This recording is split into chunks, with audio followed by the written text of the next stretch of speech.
wiil aad u wanaagsan kana soo jeeda qoys ladan ayaa wuxuu ka helay gabar saaxiib la ah walaashiis la dhalatay oo inta badan uga warrami jirtay wanaagga saaxiibteed sida akhlaaqdeeda, diinteeda iyo inay tahay qof dhowrsan.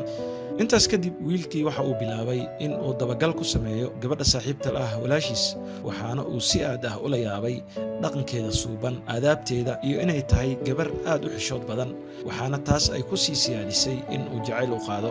balse intaan u gudagelin faahfaahinta qisadan, haddii aad nagu cusub tahay subscribe saar adigoo furanaya gambaleelka, sidoo kale like saar muuqaalka si ay dhiirigelin noogu noqoto. mahadsanidin.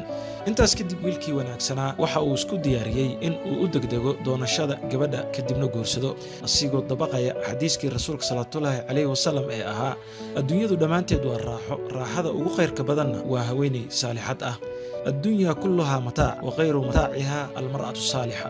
laakiin hooyadiis ayaa ka dalbatay in uu xoogay u kaadiyo oo uusan degdegin ilaa uu ka barto aabbaha dhalay gabadha, maadaama laga yaabo in akhlaaqdiisa aysan wanaagsaneyn sida badana lagu yaqaan wadayaasha tagaasida, waana uu ku waafaqay hooyadiis ra'yigeeda. wiilkii subaxa ka mid ah ayuu soo toosay aroor hore, wuxuuna soo aaday xaafadda gabadha uu calmaday, waxaana uu albaabka ku sugayey aabbihii tagsiilaha ahaa ilaa uu ka soo baxay saacaddu markay ahayd 6 subaxnimo aroor hore. intaas kadib wiilkii ayaa aabbihii tagsiilaha ahaa ka dalbaday in uu geeyo jihadii uu doonayey. aabbihii tagsiilaha ahaa ayaa madaxa ugu jawaabay oo yidhi soo kor. wiilka waxa uu ahaa mid inta badan odayga weydiinayey su'aalo dhanka diinta iyo akhlaaqda ku saabsan, mana uu doonayn in uu iska dayaco ama khasaariyo fursadda uu odayga ku haystay si uu wax badan uga ogaado akhlaaqdiisa, maadaama uu gabadhiisa calmaday doonayana in uu guursado. aabbihii tagsiilaha ahaa marnaba kama jawaabin su'aalaha wiilka, keliya waa uu soo eegayey isagoo dhoolacdaynaya, taasoo ka dhigan in uu la dhacsan yahay su'aalihiisa. intaas kadib wiilkii isaga ayaaba isku xishooday, wuxuuna isweydiiyey sababta uu maanta dhan isaga u hadlayo, su'aalana u weydiinayo qof aan marnaba u jawaabin. mar walba uu wiilka eego dhanka odayga waxa uu arkayay bushimihiisa oo akhrinaya waxyaabo uusan maqleen. sidaas ayna ahaayeen ilaa laga soo gaaray gurigii uu deganaa wiilka. markii uu isku diyaarinayey in uu tagsiga ka dego, aabbihii gabadha ayaa wiilka ugu yaabsaday markii uu ku dhahay, ii oggolaa wiilkaygow inaadan iga xumaan, waxaad isoo raacday aroor hore, wakhtigaan ilaahayga abuurtay ku xamdiyo, waxaana ballan kula galay inaan qof la hadlin isaga hortiis. sidaas darteed lama hadlo bini'aadam ilaa aan ilaahay ku xamdiyo maahane. waxaan akhristaa qur-aanka iyo axaadiista iyo ducooyinka, marka intaan kaa aamusnaa ha u qaadan xumaan. wiilkii si aad ah ayuu u sii farxay, wuxuuna ku yidhi odaygii tagsiilaha ahaa ee uu gabadhiisa calmaday, maxaa ka qurux badan in diinta marka aad ku nooshahay si waaqici ah. waxaad i bartay saakay waxaan horay u aqoon oo ah inaan subaxii la hadlin aadanaha ka hor dikriga ilaahay. intaas kadib wiilkii ayaa aabbaha dhalay gabadha uu caashiqay ka dalbaday in uu guriga la galo si uu ula soo quraacdo. aabbihiina kaftan gaaban kadib waa uu ka aqbalay.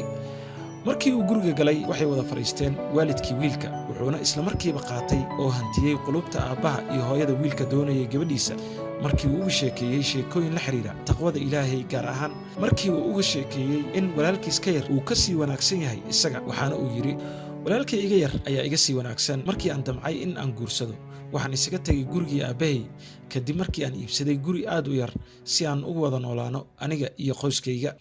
kadib sannado guurkayga, walaalkay waxa uu u dhoofay dibadda. markii uu ogaaday in gabadheedii weynaatay oo ay guur gaartay, wiilkaygiina uu dhammeeyey jaamacadda, wuxuu ii soo diray lacag aad u fara badan si aan ugu diyaariyo gabadhayda. sidoo kale waxa uu shaqo u abuuray wiilkayga. shalay ayuu ila soo xiriiray, wuxuuna igu dhahay isku diyaariya adiga iyo xaaskaaga xajka. balse markii aan u sheegay in uu ii samaynayo wax saa'id ah, wuxuu igu dhahay muhiim maahan lacagta iyo wax yar ee aan ku siiyey, adiga ayaa ah qofka wanaagga soo sameeyey markii aan aniga ahaa qof aan waxba haysan. waxaan ku idhi, walaalkayow, haddii maalka uu yahay hanti, runtii adiga ayaa hanti ah. intaas kadib qoyskii wiilka ayaa si aad iyo aad ah ugu saamoobay, ulana dhacay akhlaaqda iyo wanaagga tagsiilaha iyo walaalkiis.